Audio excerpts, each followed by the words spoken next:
Welcome back to my channel. ഇന്ന് ഞാൻ വന്നിരിക്കുന്നത് ചക്കപ്പുഴുക്കിൻ്റെ ഒരു കുഞ്ഞ് റെസിപ്പി ആയിട്ടാണ് വന്നിരിക്കുന്നത്. ആദ്യം നമുക്ക് ചക്കയൊക്കെ പ്ലാവിൽ നിന്ന് ഇടുന്നതിൻ്റെ ഒരു കുഞ്ഞ് വീഡിയോയൊക്കെ കാണാം. അപ്പം എൻ്റെ ചാനൽ ആദ്യമായിട്ട് കാണുന്നവരാണെങ്കിൽ ലൈക്ക് ചെയ്യുക, ഷെയർ ചെയ്യുക, കമൻറ്റ് ചെയ്യുക, സബ്സ്ക്രൈബ് ചെയ്യുക, ഒന്ന് സപ്പോർട്ട് ചെയ്യുക എല്ലാവരും. ഇപ്പോൾ ചക്കയൊക്കെ വെട്ടി ക്ലീൻ ചെയ്യാണ്.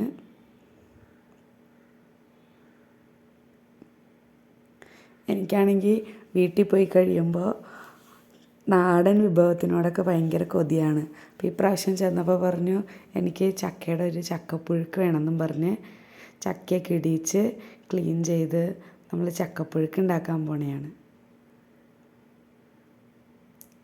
ഇപ്പോൾ ചക്കയൊക്കെ ക്ലീൻ ചെയ്തിട്ട് ചെറുതായിട്ട് അരിഞ്ഞെടുക്കുന്നുണ്ട്. നമുക്കത് കുക്കറിലേക്കൊക്കെ ഇട്ടിട്ടുണ്ട്. അതിലേക്ക് കുറച്ച് ഉപ്പിടാം, അതിലേക്ക് കുറച്ച് വെള്ളം ഒഴിക്കുക.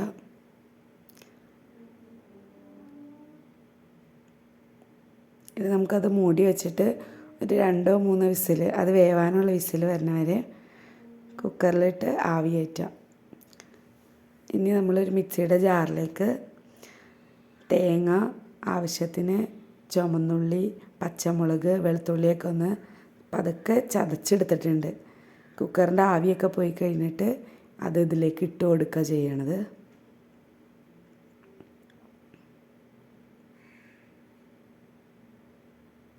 പെട്ടെന്ന് ഉണ്ടാക്കാൻ പറ്റുന്ന ഒരു കുഞ്ഞ് റെസിപ്പിയാണ് കേട്ടോ. അപ്പോൾ എല്ലാവരും മസ്റ്റായിട്ട് ട്രൈ ചെയ്ത് നോക്കുക. ഇപ്പോൾ ചക്കയുടെയൊക്കെ സീസണാണ്. ഇനി അത് കുക്കറിൽ അവിടെ തന്നെ വെച്ചിട്ട് ഒരു ചീഞ്ചട്ടി എടുത്തിട്ട് അതിലേക്ക് കുറച്ച് വെളിച്ചെണ്ണ ഒഴിച്ചു. വെളിച്ചെണ്ണ ചൂടായി കഴിയുമ്പോൾ നമ്മൾ കടുക് ഇട്ട് കൊടുക്കുകയാണ്.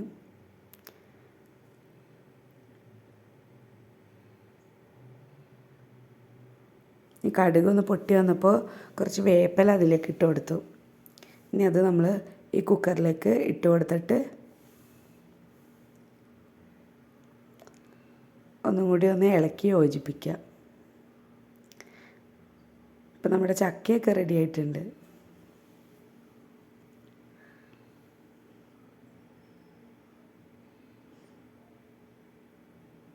ഇനി മണ്ണിൻ്റെ ചട്ടിയിലേക്കാണ് അത് മാറ്റണത്. നാടനായതുകൊണ്ട് തന്നെ നാടനായിട്ട് തന്നെ ഇരിക്കട്ടെ എന്നോർത്ത്.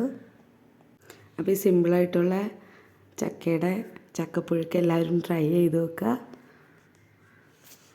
എൻ്റെ ഈ കുഞ്ഞു വീഡിയോ എല്ലാവർക്കും ഇഷ്ടപ്പെട്ടെന്ന് വിചാരിക്കുന്നു. ഇനിയും നല്ലൊരു വീഡിയോ ആയിട്ട് വരാം. അപ്പോൾ താങ്ക് യു ഫോർ വാച്ചിങ്.